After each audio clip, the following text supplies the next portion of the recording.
Hello kids, magical stories में आपका स्वागत है। मेरे चैनल को सब्सक्राइब करें और हर आने वाली नई वीडियो को एंजॉय करें। परियां और इंसान एपिसोड 1। ये कहानी है परियों की।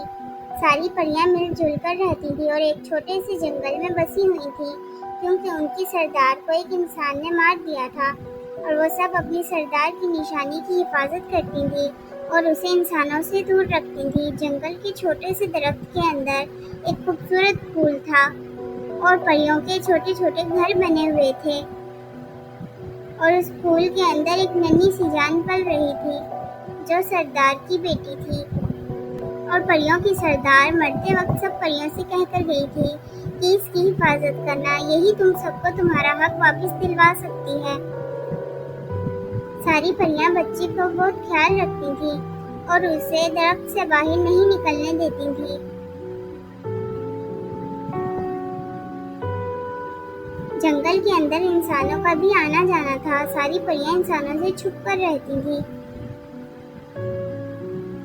पर इंसान नहीं जानते थे कि अभी भी इस जंगल में परियों का बसेरा है। इंसान आहिस्ता आहिस्ता उस जंगल में से दरख्त खत्म कर रहे थे